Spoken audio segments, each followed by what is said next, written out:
Hey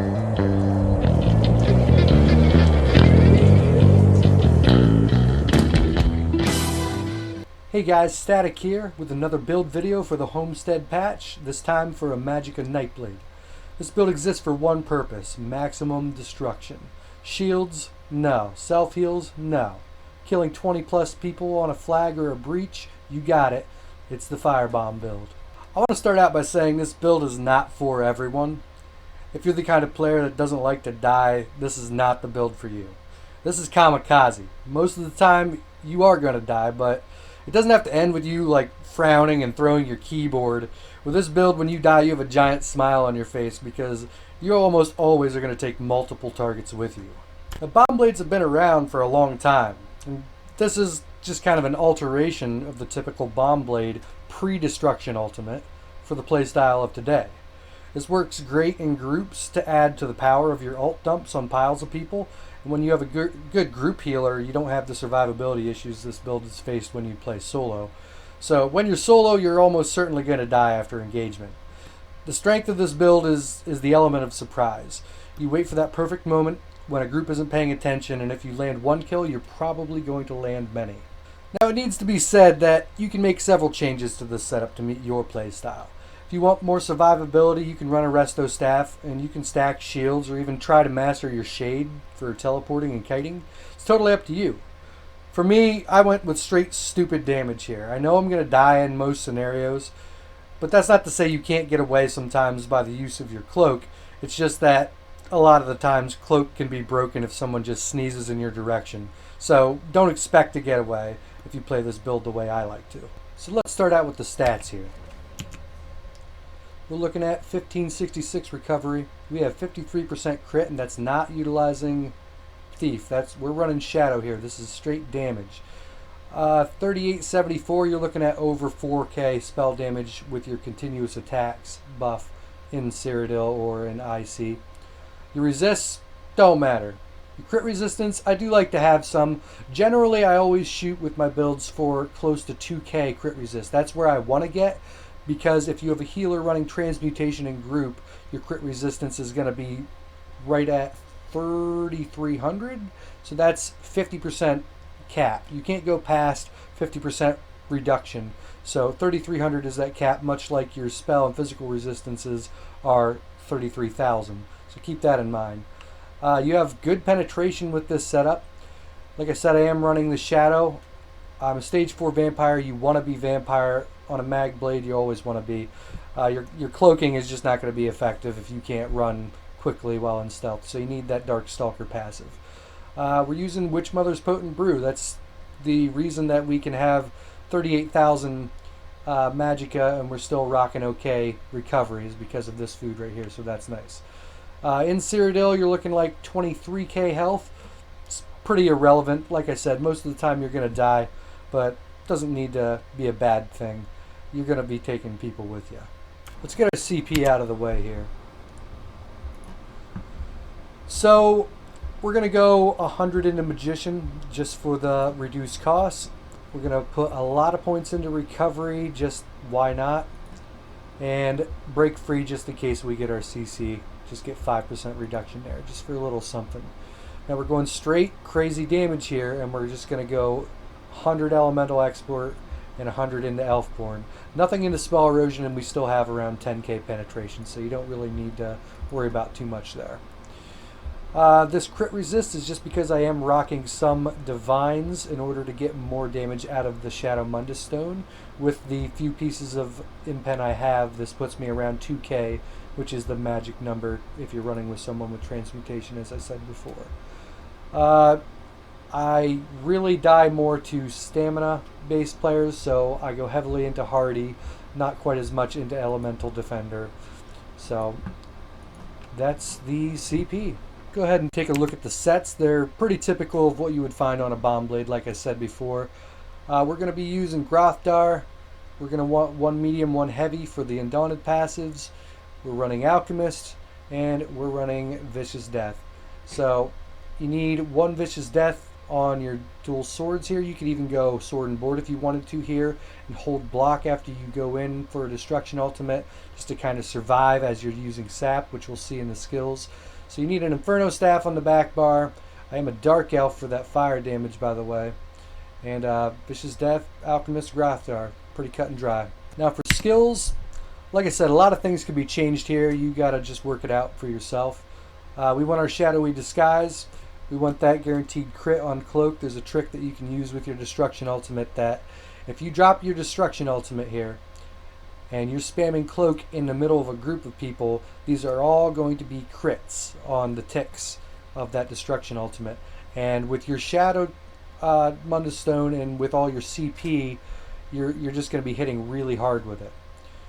Concealed Weapon, I mean, you can hit people with this. You can sneak up behind them, heavy attack, concealed weapon, swap to your front bar and impale, and you can get kills. It's like a magic gank blade. You can do that, but it's basically just here for the movement speed. If you look at just how fast, when you use your double take, how fast you are in stealth, and you could do this all day long. You won't run out of magic with this.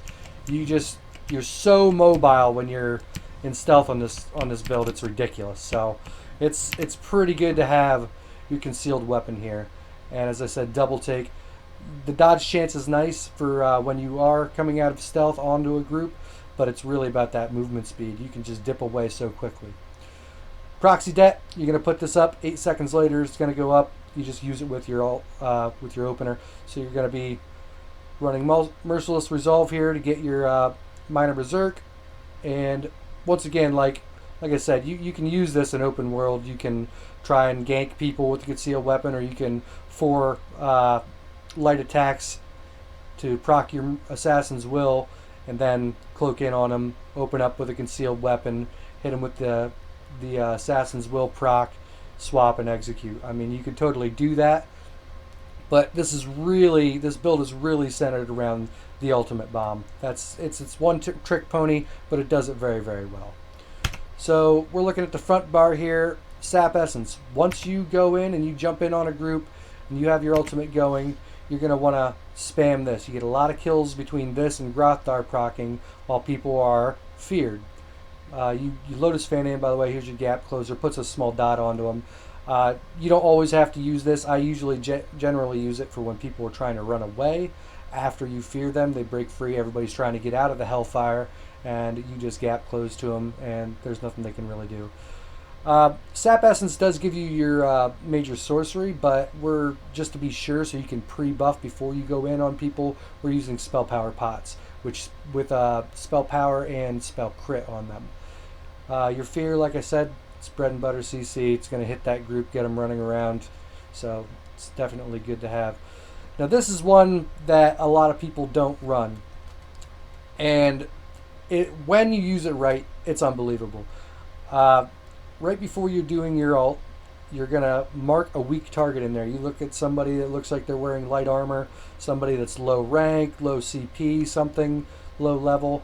You put this on them, you're going to target that person. That's the person you're going to target with your Lotus Fan when you go in on them, and that's the first one you're going to try to execute with your Impale.